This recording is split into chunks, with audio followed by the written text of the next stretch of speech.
Já estamos a postos, pastor.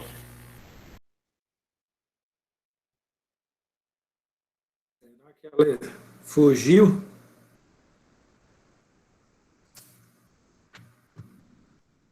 Ô, pastor Danilo, Pode falar, Felipe. uma vez nós estávamos na capela e aí a irmã ia pregar a primeira vez, né? Aí ela perguntou para mim, Felipe, me ajuda aí num texto, como é que é? Me explica, me passa umas dicas.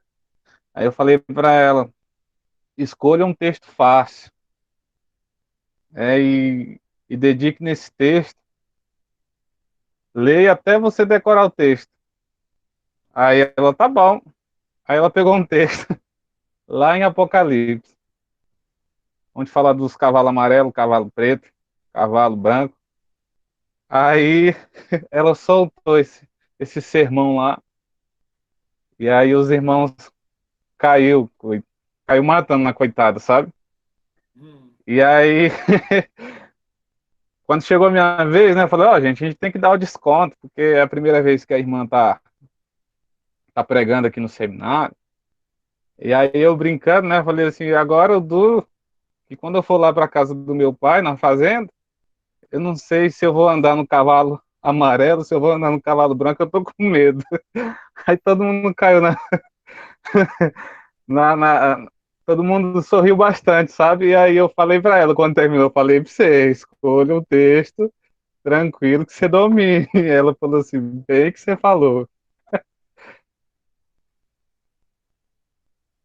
Pensei que ela tinha escolhido esse porque ela tinha achado que era um texto fácil, né? Que era texto. Aí, e tem uns irmãos que é pesado, tem uns irmãos que falou assim, meu irmão, eu não sei nem o que eu tô fazendo aqui.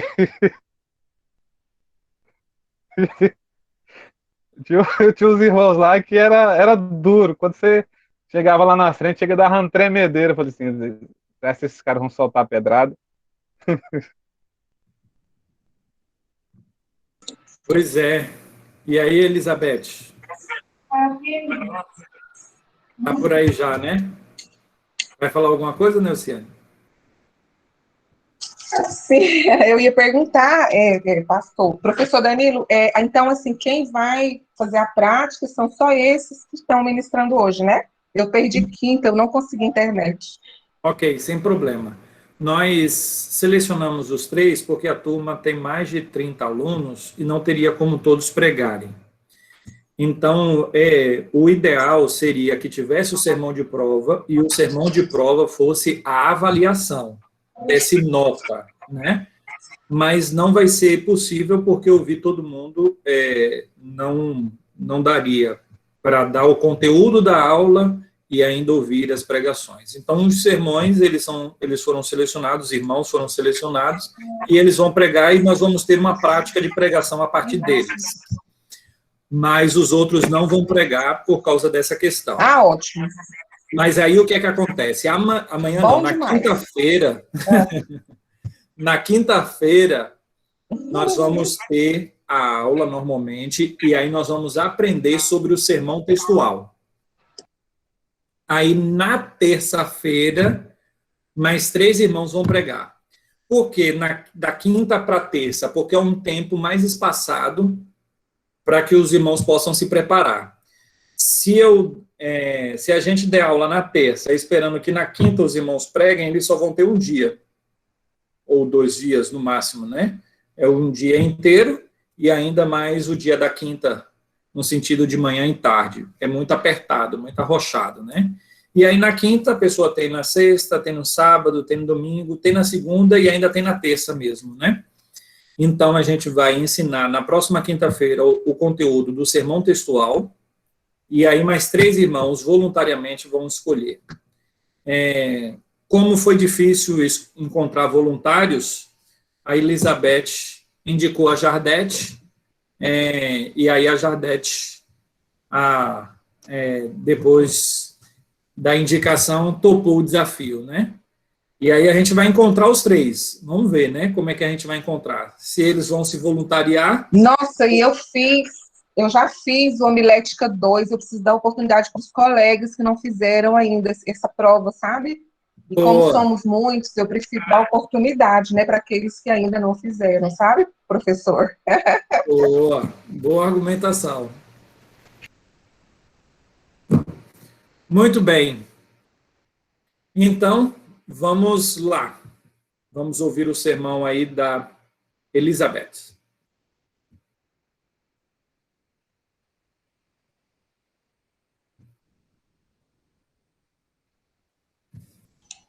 Como é a Elizabeth? Eu estou preocupada porque eu não entendi que seria eu. Estou vendo a outra Elizabeth, a Figueiredo, que também Não, é o está planejamento quietinha. recursos. É o planejamento recursos. Não, professor. Não? Era outra. Era outra. Eu fiquei. Porque eu falei que ia aceitar, depois colocou a outra.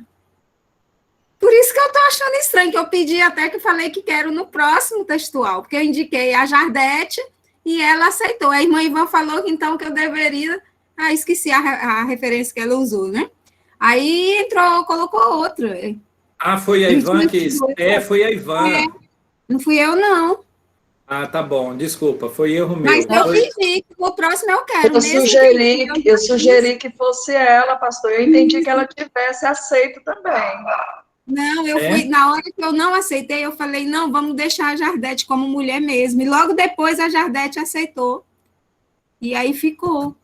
Será que eu emocionei, tirei a vaga de um hoje? Eu faço na próxima, professor, sem problema. Eu estou, depois dessa bondade dos irmãos nanados, esse jeito de falar, esse amor, esse carinho, eu quero ser provada de novo. Não quero ser igual a irmã, desculpa, eu já fiz também. E, inclusive, essa semana, o meu pastor me mandou, ele tirou 15 dias de férias e me colocou para pregar no culto da outra quarta. E online, né? Então, eu quero muito mais passar por essa prova agora mesmo. Eu quero, sim. Agora, sim, eu vou observar a colocação da irmã, que ela já fez a homilética. Inclusive, com o Felipe, eu fiz com o pastor Adilto. Mas até hoje eu não entendi, porque não sei se foi ele que me reprovou ou se fui eu que me reprovei, mas eu ainda vou descobrir. A Joelma está investigando. Então, o que acontece? Eu quero, assim, eu amo a pregação da palavra, eu tenho, assim, um prazer enorme, enorme mesmo. E não sei se sou egoísta, mas quanto mais eu ser colocada no fogo, vai ser melhor para mim, porque eu tenho e agora realmente eu estou na ativa, né? Meu pastor já me colocou nessa escala. Então, assim, eu quero muito mais, até porque também eu tenho um grupo de estudo, que a gente chama de PGM, que eu lidero, eu também ministro nesses PGMs. E aí, o que acontece? Se nem o irmão, mas eu vou observar e vou seguir o exemplo da irmã. Mas se ninguém quiser mesmo, eu quero, vou dizer isso para vocês, não é muita ousadia, mas não sei se vai ser como que vai ser, professor, na escolha, eu já tinha me oferecido, mas eu volto atrás. Mas se ninguém quiser mesmo, eu estou dentro, até para reparar o que eu fiz, né? Se isso mal entendido. Ou se preferirem também. Quinta-feira está muito em cima, mas eu dou um jeito. Então, não temos pregador para hoje à noite mais, né? Isso é que é o problema de ter 3 Elizabeths. Nem sem brincadeira. Né? Ok. Então, você falou que prepara para a próxima, Elizabeth, para a próxima quinta-feira? Pode Sim, ser? sem problema. Eu vou reparar o meu erro. Depois de amanhã, então. Tranquilo. Nem que eu não durma. Vamos lá. Não, beleza. É mais para a gente manter a proporção de 3 textual e de 3 temático. Beleza, então. Tá ótimo. Vamos para a aula e aí a gente deixa um sermão para quinta-feira.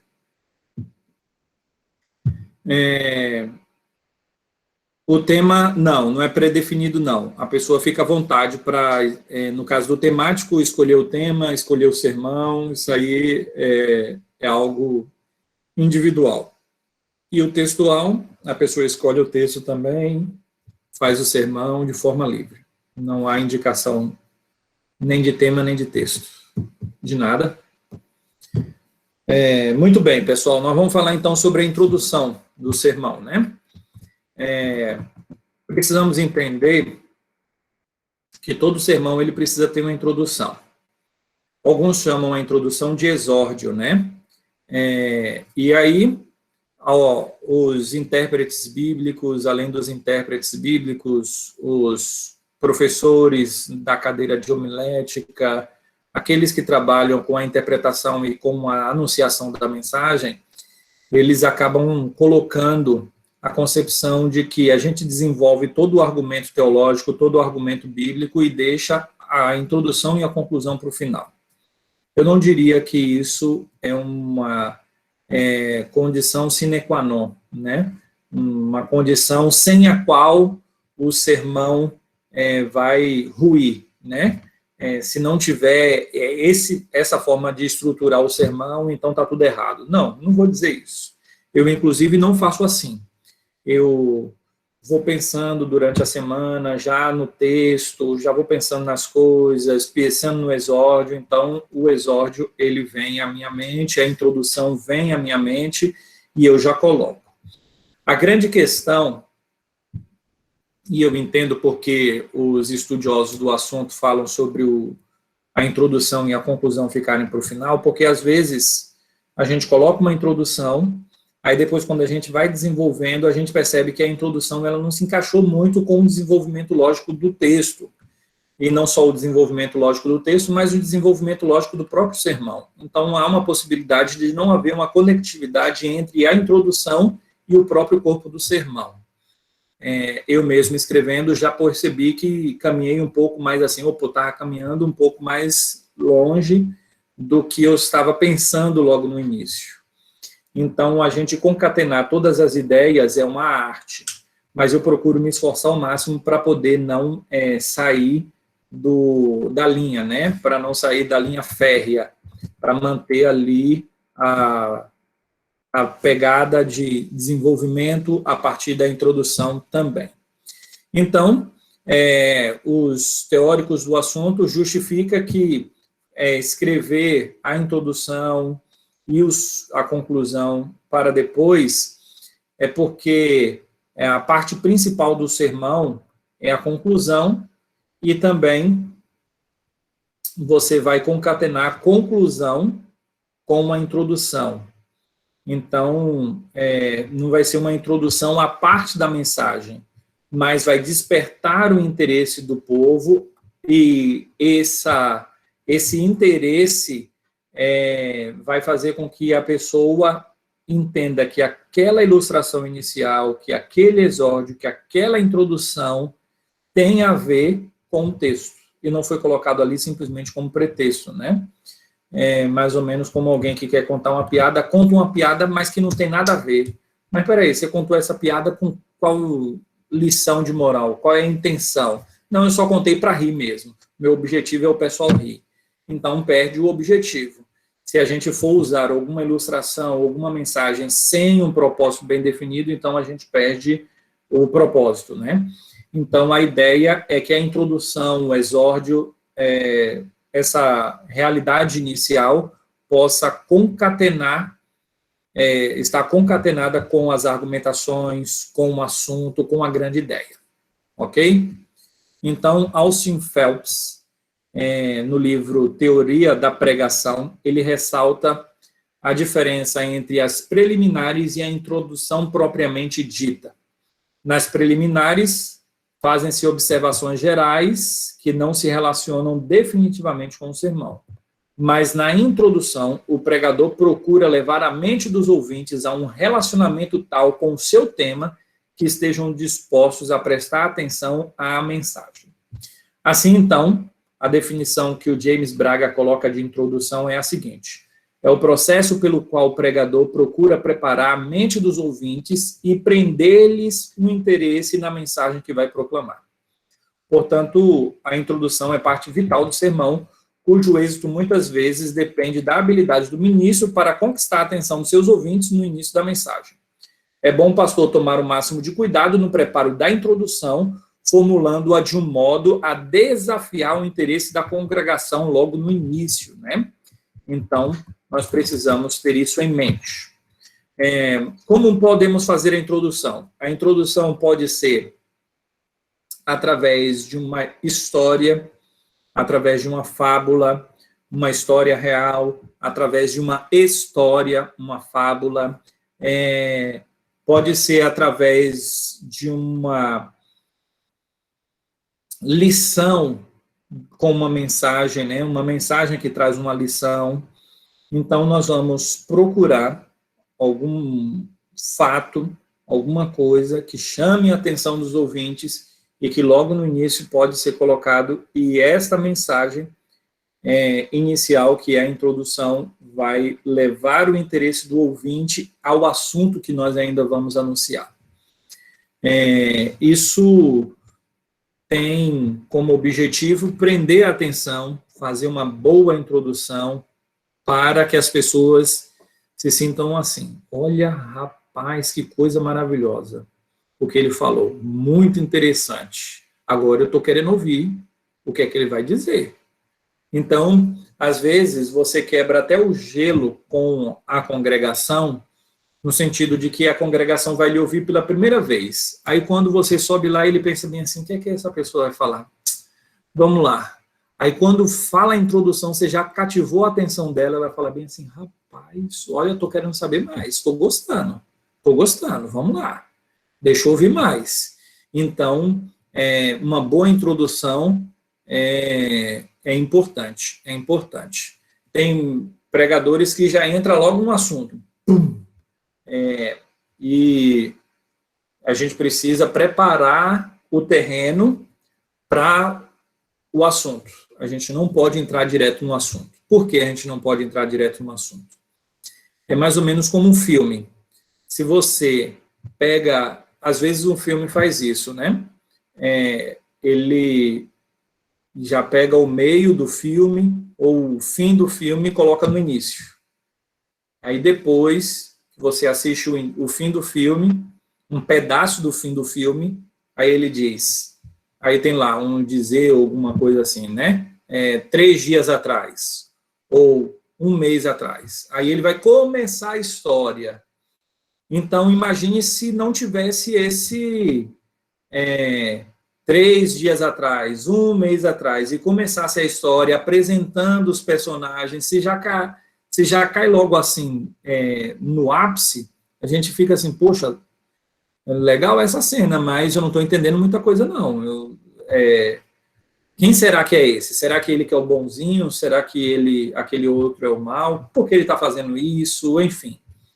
A introdução vai fazer com que você caminhe na apresentação da sua mensagem.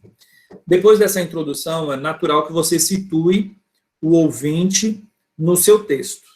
Isso se chama contextualização. Você vai contextualizar a passagem.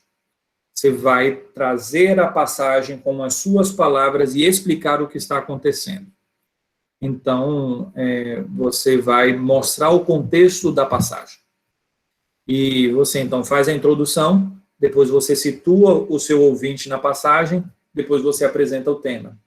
Então, uma disposição lógica, natural e que caminha dentro de uma proporção da mensagem, eu apresento dessa forma. Foi assim que eu aprendi no seminário e é assim que nós precisamos desenvolver o nosso raciocínio. Por quê? Porque você vai trazer um exórdio. O exórdio é a introdução. Aí você traz a introdução com uma história, coisa dessa natureza. Se depois você já cai no tema, a pessoa vai pensar bem assim: ok, eu entendi a introdução dele, mas será que esse tema realmente tem a ver com a passagem? Será que ele está indo realmente interpretando corretamente? Então, quando você apresenta na introdução, logo após a introdução, você contextualiza.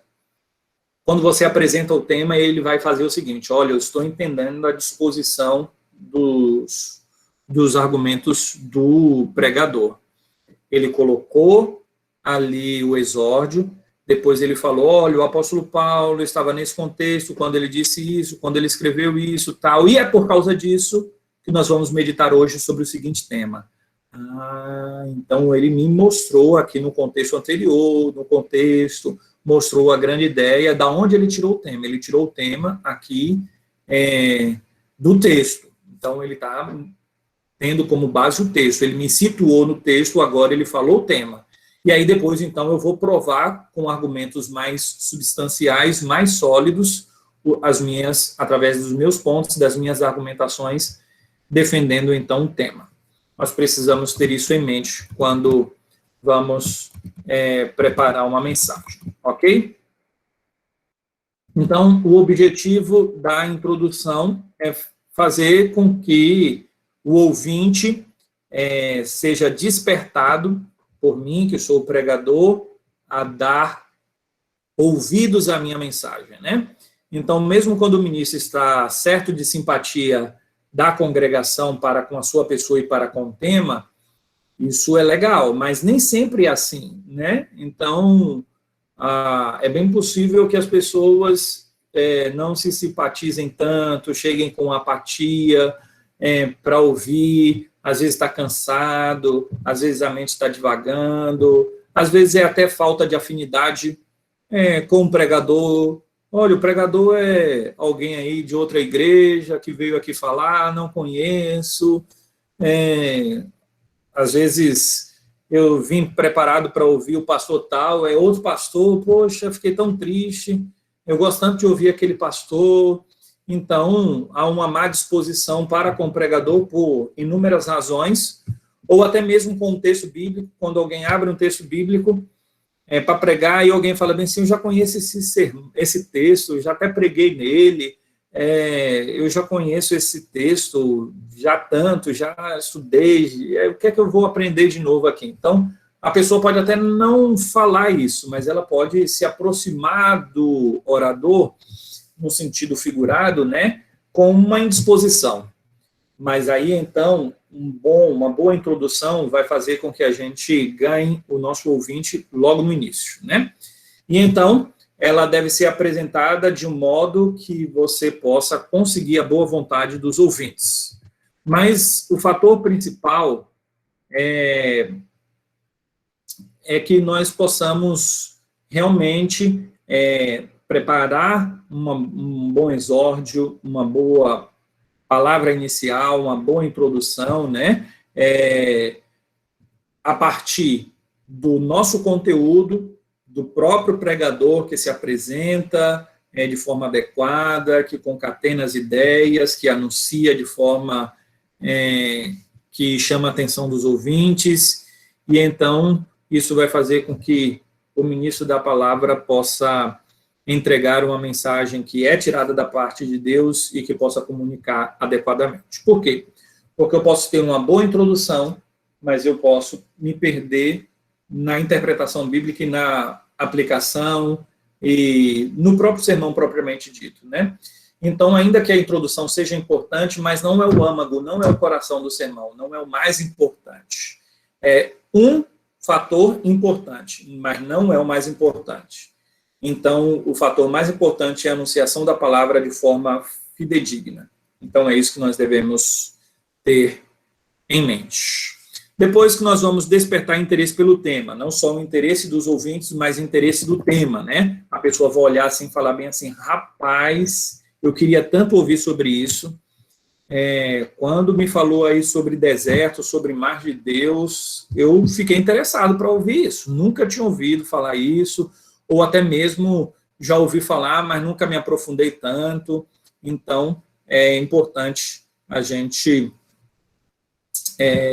trazer um tema que traga interesse para os nossos ouvintes, e esse tema, anunciado na introdução, é muito importante. A introdução, em geral, ela precisa ser breve. Por quê? Porque ela só vai trazer o gostinho, né? Então, é mais ou menos o seguinte, quando você vai almoçar, existe a entrada, né? Imagine se na entrada você já fica satisfeito. A entrada perdeu o objetivo de ser entrada. Ela foi o prato principal. Então, usando essa analogia, nós podemos dizer o seguinte, se eu passar muito tempo na introdução, então eu fiz da minha introdução o meu sermão. E eu perdi o objetivo. Então, a entrada deve funcionar como uma entrada. Deve abrir o seu apetite. Deve levar a uma reflexão do seguinte ponto. Rapaz, se a entrada está gostosa assim, imagine o prato principal. Então, é isso que precisa acontecer. Marcelo, você levantou a mão? Fica à vontade. Se sim, se quiser falar. Fiz, pastor. Só queria tirar uma dúvida em questão da introdução.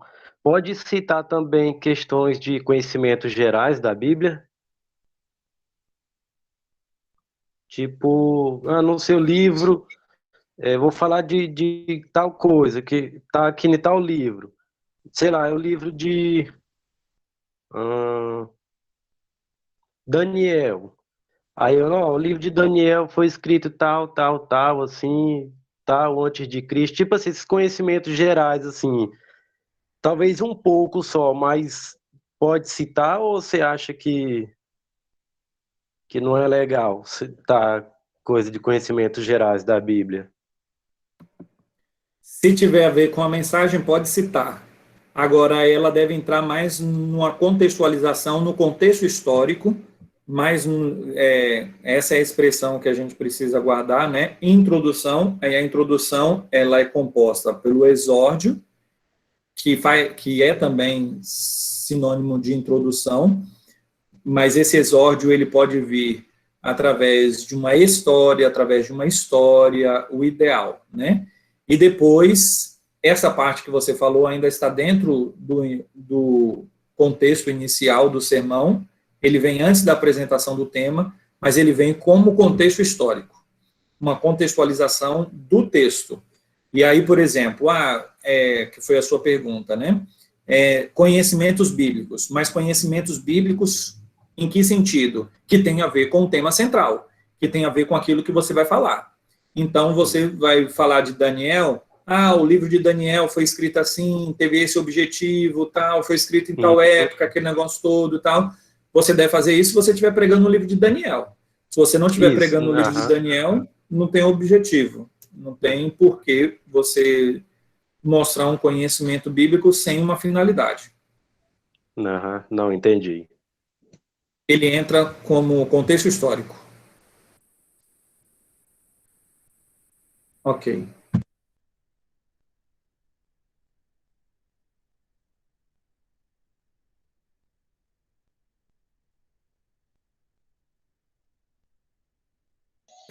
Está sem áudio, professor. Pastor, o senhor está sem áudio. O fone está desligado, seu. Ok. Obrigado, pessoal. Eu nem sei porque eu desliguei. Deve ser já o cansaço batendo. Eu estava falando, desliguei para continuar falando. Não sei de onde foi que eu tirei essa, mas tudo bem. Se o Senhor Deus nos perdoa os nossos pecados terríveis, vocês vão me perdoar desse lapso pequeno. Então, o que eu estava dizendo é que a nossa introdução, ela precisa ser breve, e além de ser breve, ela precisa concatenar ideias. Então, a ideia de concatenação é quando você amarra um ponto ao outro. Você vai trabalhando ali como um trem, que tem os seus vagões, um preso no outro. E assim nós temos um todo. Então, precisa acontecer um desenvolvimento, e esse desenvolvimento começa pela introdução. Eu introduzo, depois eu trago o desenvolvimento e a conclusão. Inclusive, nós vamos falar em um momento próprio sobre a conclusão, mas eu já posso falar agora, porque tem a sua relação. Na conclusão, nós podemos fazer menção ao exórdio, isso embeleza o nosso conteúdo, o nosso conhecimento. Então, eu começo falando, por exemplo, sobre uma história real, né? Eu vou falar, por exemplo, sobre a ceia do Senhor. E aí, falando sobre a ceia, eu posso começar com a seguinte introdução. Há alguns anos atrás, caiu na Cordilheira dos Andes um avião que estava transportando jogadores de rugby. E esses jogadores que estavam no avião, uma boa parte deles sobreviveu. Uma outra parte veio a óbito. houve a quebra do avião em duas partes, o gelo fez com que deslizasse na Cordilheira dos Andes e não fosse um impacto tão brusco, e os corpos daqueles que faleceram por causa do gelo, não houve uma putrefação tão acelerada. A comida deles, que eles tinham a bordo, acabou-se. Eles ficaram, os que sobreviveram, 72 dias perdidos, e em um determinado momento, eles não tinham o que comer. Eles, então, tiveram a ideia de que, para sobreviver, eles precisavam comer os corpos daqueles que haviam falecido. E eles fizeram isso. E como eles tinham uma cultura católica, eles lembraram do texto bíblico onde Jesus disse que a carne do Senhor, comida por aqueles que criam no Senhor Jesus, aqueles que comessem teriam vida. E aí, então, você contou uma introdução, um fato real, isso aconteceu mesmo, tá bom? Não sei quantos conhecem, talvez vocês ficaram até curiosos, por exemplo, para conhecer a história. Tem até um filme chamado Vivos, né, que relata essa história. E então você concatenou uma história real, onde pessoas vão morrer, mas comem a carne de outro ser humano para ficar vivo. Então, você contou a história, depois você relata tudo sobre a ceia e tal, e caminha. Aí, lá no final, na sua conclusão, você pode retomar a história dizendo o seguinte: vocês lembram daqueles sobreviventes que comeram a carne dos seus companheiros para que eles pudessem ficar vivos? Sim, eu acredito que vocês lembram. Mas eles morreram. Alguns já morreram, outros estão velhinhos, e eles vão morrer.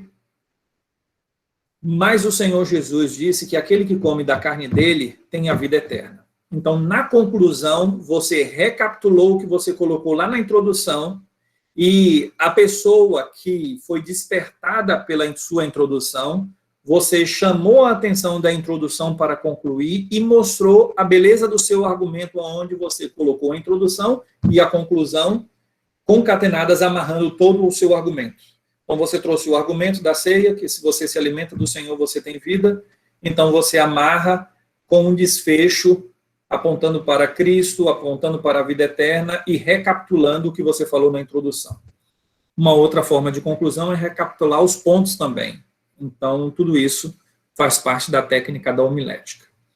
Então, nós precisamos fazer esses movimentos que embelezam os nossos argumentos e o nosso sermão como a arte de pregar.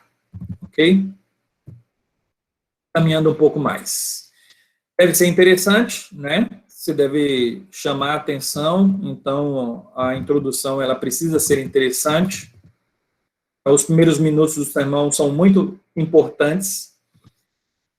É aqui que a gente ou ganha ou perde a atenção dos nossos ouvintes, e então, se forem muito triviais, maçantes, monótonas as nossas introduções, então, logo no início a gente já perdeu a recepção do nosso ouvinte, e então, ou a gente ganha ou a gente perde logo no início. E a gente precisa tomar cuidado com isso, tá bom?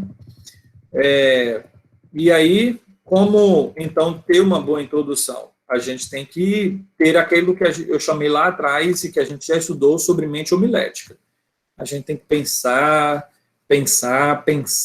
em histórias, garimpar. Em alguns momentos, eu tenho uma ideia, tenho um sermão, aí eu penso bem assim, olha, é sobre isso aqui, deixa eu pesquisar na internet alguma história que venha se relacionar aqui com esse texto, né? Eu lembro de, em 2 momentos específicos, eu ter feito isso.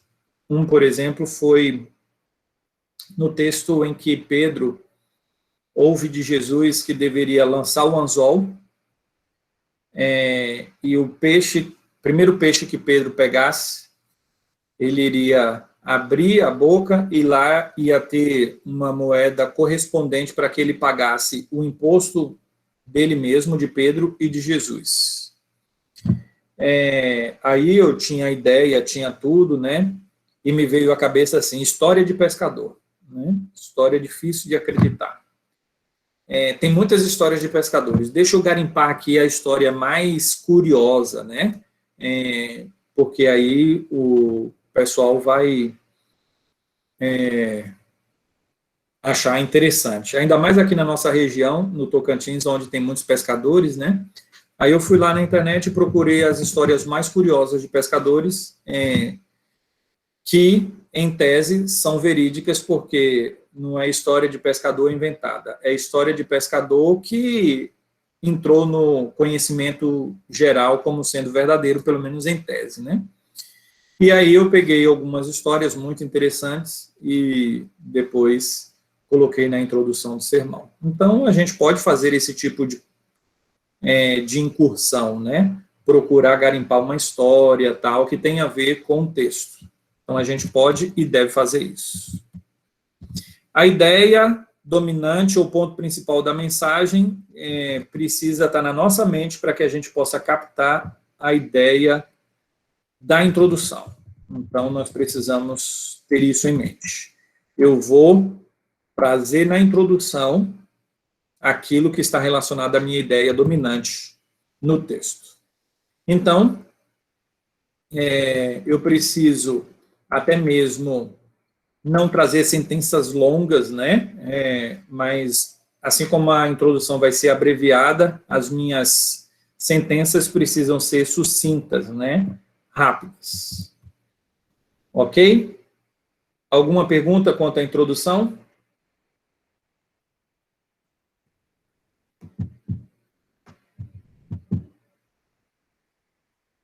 Não? Professor, Tranquilo? À vontade. não, só essa questão aí da introdução, sobre essa história na introdução, né? Aí ela, no caso, seria uma espécie de aplicação, no caso, que a gente já ensinou, a gente já estudou. Ou é uma história, de fato, pode ser aplicação. A aplicação, ela parte do seguinte pressuposto.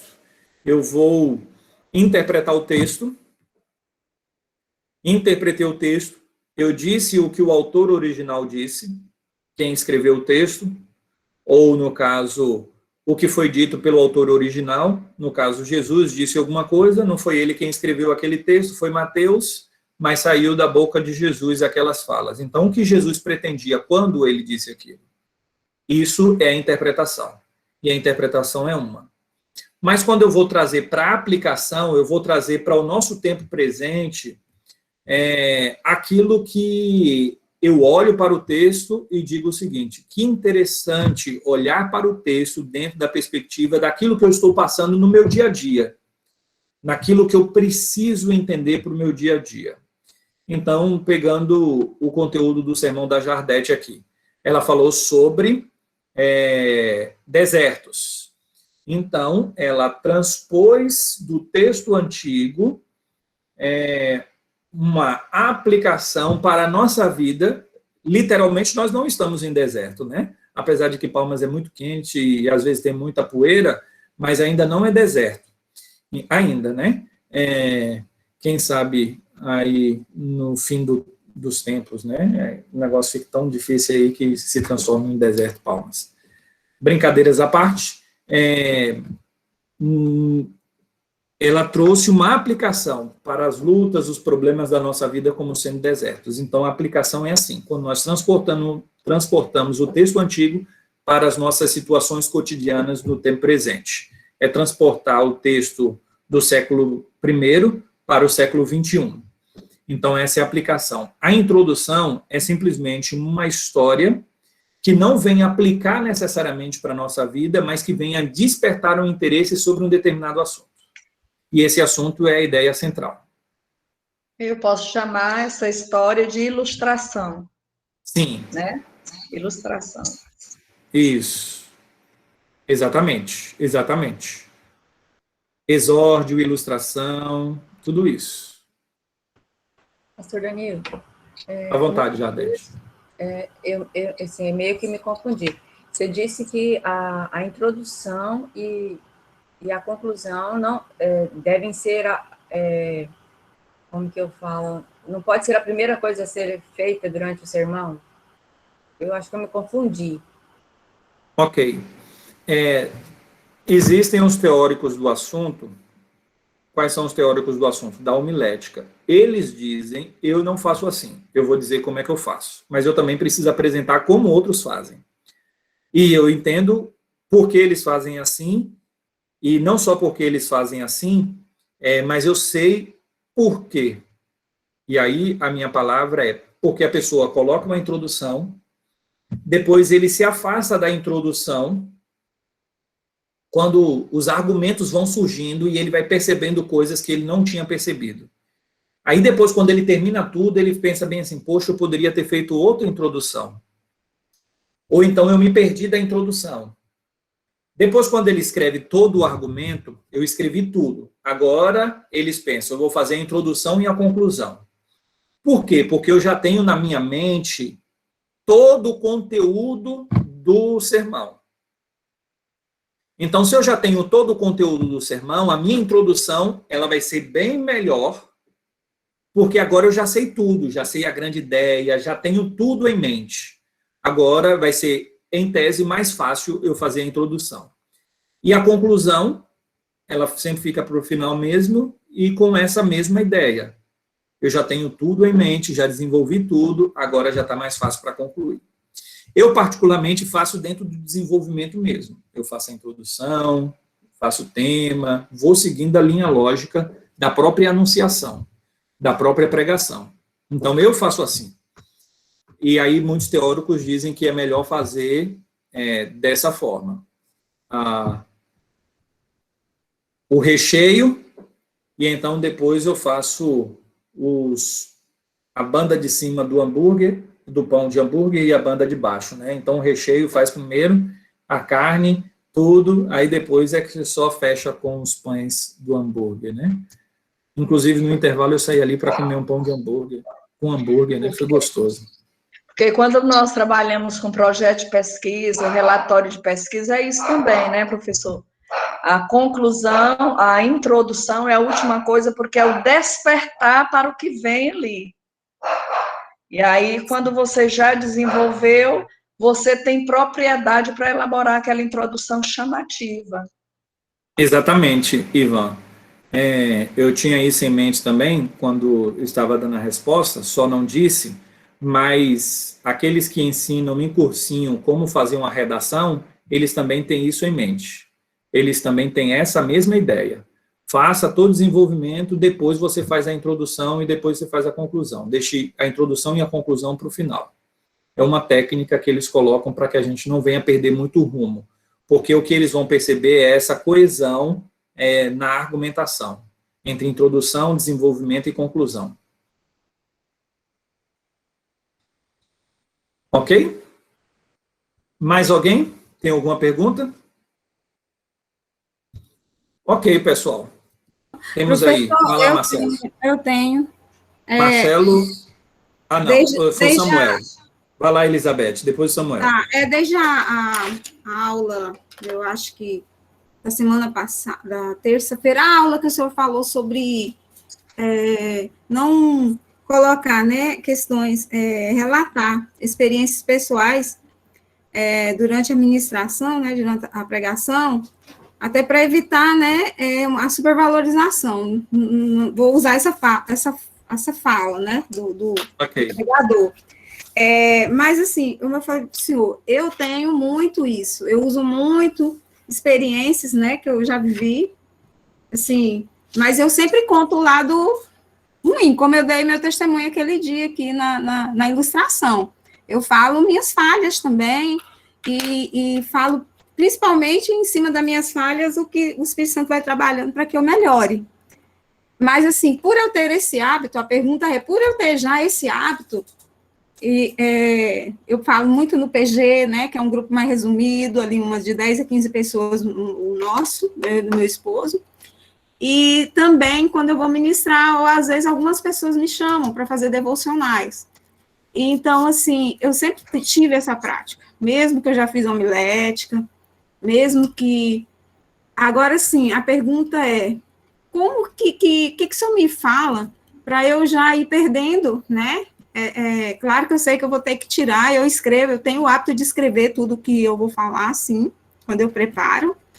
Mas, assim, como tirar isso de uma maneira, assim, pode os colegas também, no dia da minha apresentação, falar, eu posso ainda usar isso, não sei, mas o que o senhor fala para me ajudar a mudar isso e onde eu devo usar mais a minha experiência, o meu testemunho, nessas ministrações, nesses grupos menores, ou no testemunho que eu sempre também, graças a Deus, tem muitas pessoas que eu conto meu testemunho de vida, colegas de trabalho, pessoas que eu encontro na rua, e eu sempre aproveito para falar de salvação em cima dessa minha história, porque meu maior milagre, meu mesmo, é a salvação que eu recebi em Cristo Jesus, né? Melhor foi me converter, realmente, isso foi um milagre da minha vida. E quando o senhor assistir a sua aula sobre batalha, que o senhor falou do Apocalipse, sobre a batalha sangrenta, né? Isso não sai da minha mente também. Eu tenho falado sobre isso com as pessoas, mas eu sempre coloco o que Jesus fez na minha vida. Então, resumindo a pergunta, como que eu vou me consertar nisso? Que dicas o senhor vai me dar? A primeira coisa é você ter a consciência. Como você está perguntando, é porque você já está refletindo sobre essa sua atitude. A consciência é o que vai fazer. Eu, antigamente, pregava muito, isso logo no início, ainda era seminarista, e um presbítero da igreja, eu era muito novo, e um presbítero da igreja me chamou a atenção, e foi uma chamada de atenção muito positiva, porque eu sempre falava, olha, vocês, e o pregador normalmente ele faz isso, ele não se coloca no sermão, ele sempre diz, vocês, mudem de vida, façam isso, façam aquilo. Então, é um linguajar próprio que nós temos de não colocar na primeira pessoa, na primeira pessoa do plural, coloca na terceira pessoa, sempre colocando o outro e você se isenta, e aqui eu estou usando a ilustração do uso do pronome, não de ilustrações, mas eu estou falando do uso do pronome. Vocês, como se eu tivesse uma posição superior e eu não me colocasse na necessidade de falar para mim mesmo. Então, ele pegou e me deu essa dica. Olha, você fala muito, vocês, não quer dizer que está errado, mas se coloque também, a comunicação ela é mais adequada. Quem ouve, pensa, ele também está precisando, assim como nós também estamos precisando. E não fica muito pedante, né? Como se eu colocando para os outros, eu estou no patamar diferente daqueles que me ouvem. Então, essa é uma boa forma de nós nos comunicarmos, entendendo a realidade de que nós estamos presentes. Ele falou isso e eu fui treinando ao longo do tempo, não quer dizer que eu não faça, não quer dizer que está errado. Em algum momento eu posso falar a vocês, numa argumentação, onde chama a atenção, mas o uso demasiado é que está errado. O uso demasiado é que deve ser evitado. Então, a minha palavra é assim, não quer dizer que se você fizer, está errado, mas tem que ser feito com cautela quando for fazer. E deve ser evitado. Por que deve ser evitado? Algumas razões. Primeira razão, a gente tem que se esvaziar mais. A gente não pode chamar tanto atenção para nós mesmos. Então, normalmente, a gente vai usar ilustrações, mesmo que mostre os nossos defeitos, mas mostra que nós vencemos ao final. Então, a gente nunca vai colocar bem assim, olha, pessoal, eu não deveria nem estar aqui presente. Por quê? Porque hoje eu bati no meu esposo, e até agora eu não me arrependi. A gente não fala isso. A gente sempre vai escolher um aspecto mais triunfalista. O que quer dizer um aspecto triunfalista? Que no final deu tudo certo. Mesmo eu sendo pecador, no final deu tudo certo. Então, quando a argumentação ela é boa, quando a gente mesmo assim coloca os nossos erros e realmente teve algo positivo, a gente pode colocar aquilo como lição.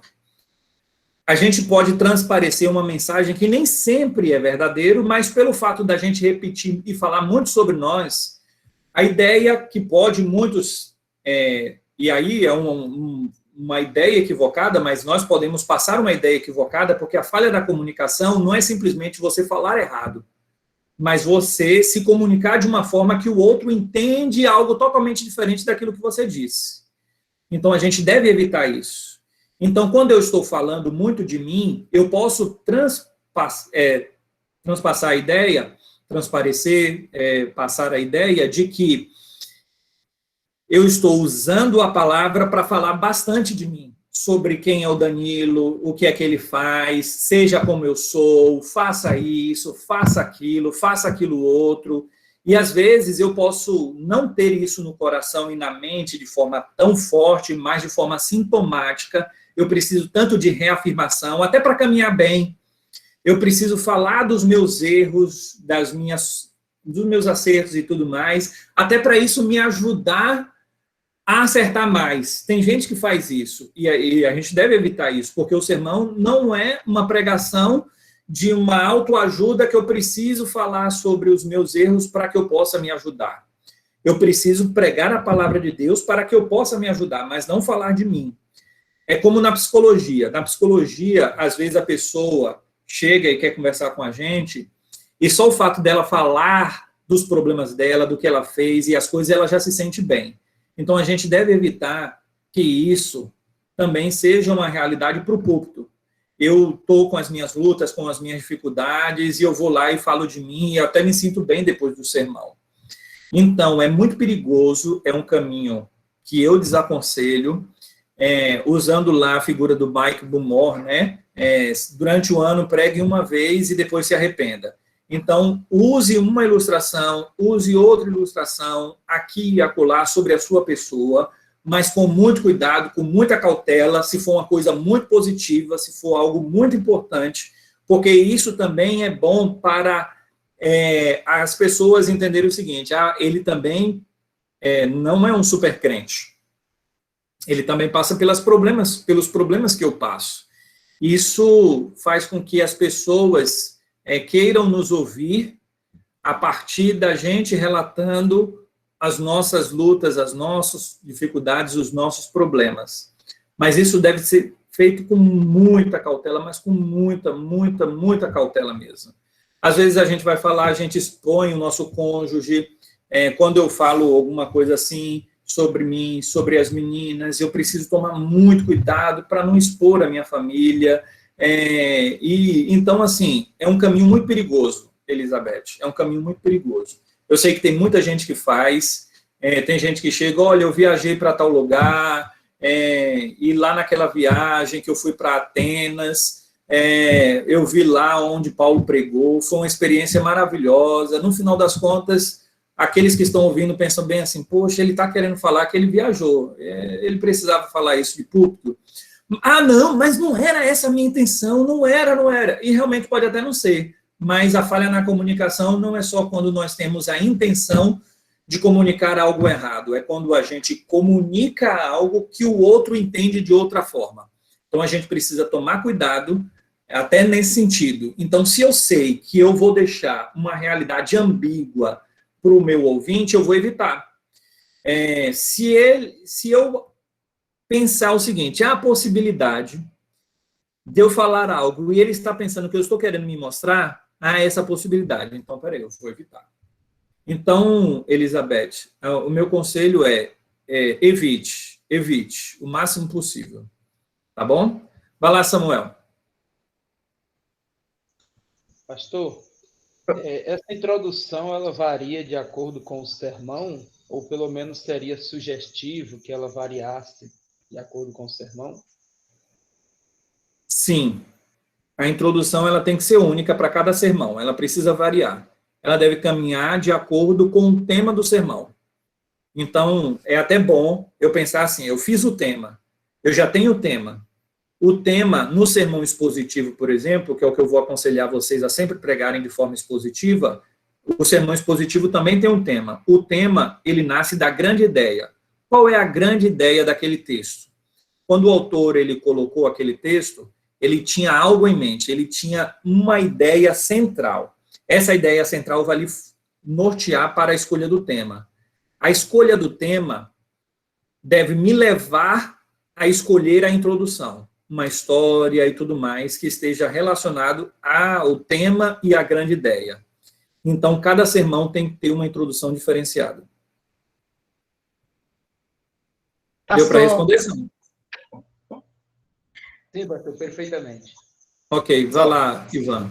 Só para dar uma contribuição na fala da Elizabeth sobre essa questão de usar os nossos exemplos, isso acaba se tornando enfadonho para quem ouve.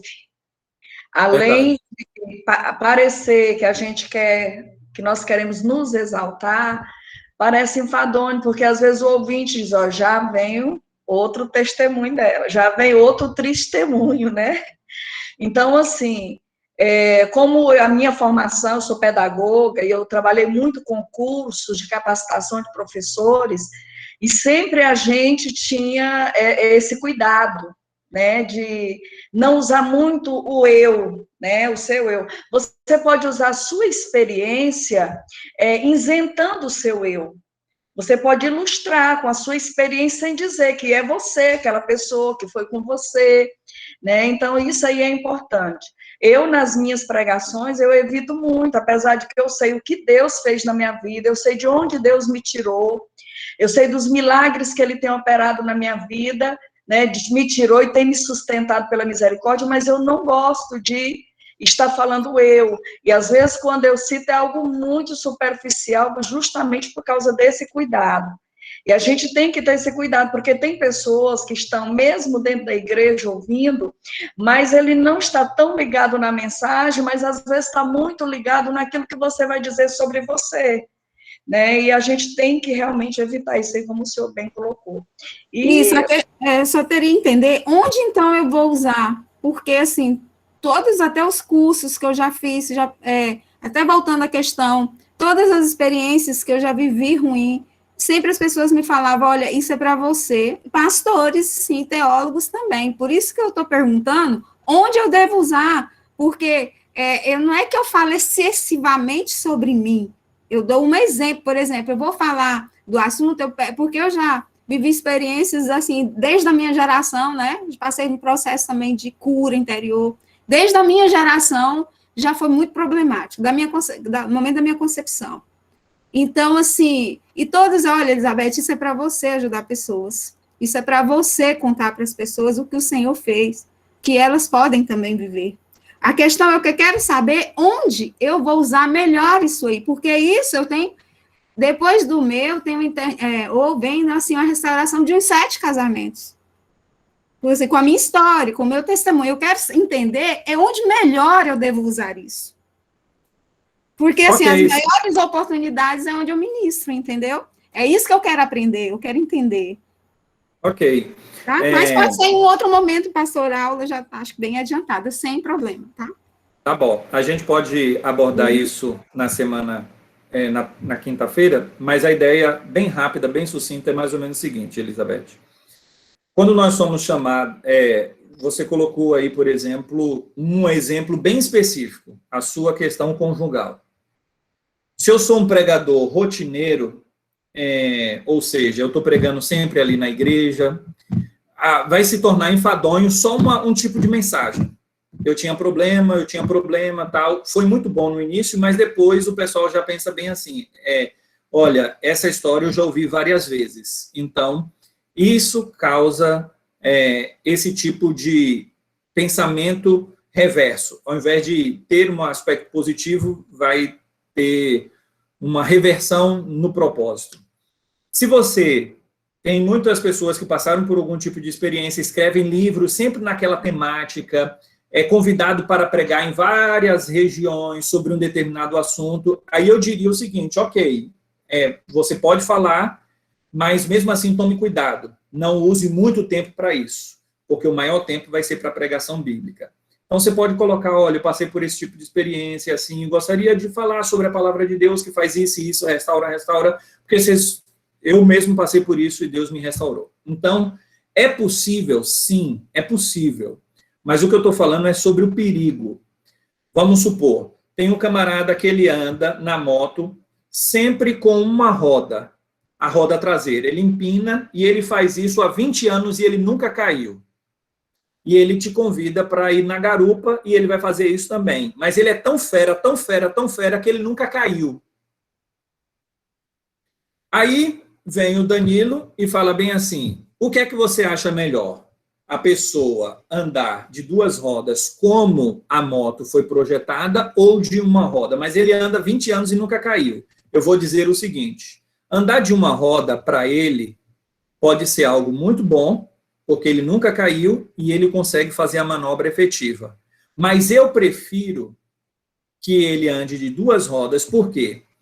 Porque todas as vezes deu certo, mas quando dá errado, o erro não compensa ter andado de uma roda só. O que eu quero dizer é o seguinte, se você não falar de você mesmo e sempre pregar a palavra de Deus, você sempre vai acertar. Se você usar o você também pode acertar várias vezes, mas uma vez você pode errar. Então eu acho que não vale o risco a gente errar, e a gente erra de forma sintomática. O que eu quero dizer de forma sintomática? Sem ser intencional. Pelo fato de eu falar, eu me acostumo tanto de falar sobre mim mesmo, que automaticamente eu já incorporei, já automatizei um discurso no qual eu chamo sempre a atenção para mim. E eu devo evitar isso, porque eu devo falar sobre Cristo e não sobre mim mesmo. Então a ideia é essa. Mas a gente volta sobre esse assunto, se ficar algo aí de fora. Gostaria de passar, o nosso tempo já avançou, 4 minutinhos aí, gostaria de passar para a coordenação, para a diretoria do seminário, para que eles possam fazer as considerações finais e a gente finde a nossa aula hoje.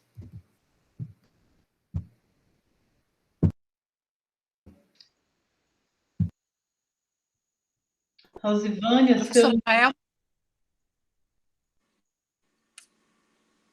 da minha parte, só desejar uma boa noite, um bom descanso, muito cuidado, né? Cuidado emocional, cuidado espiritual, cuidado com a contaminação desse vírus, se preservem e que Deus abençoe a cada um em nome do Senhor Jesus.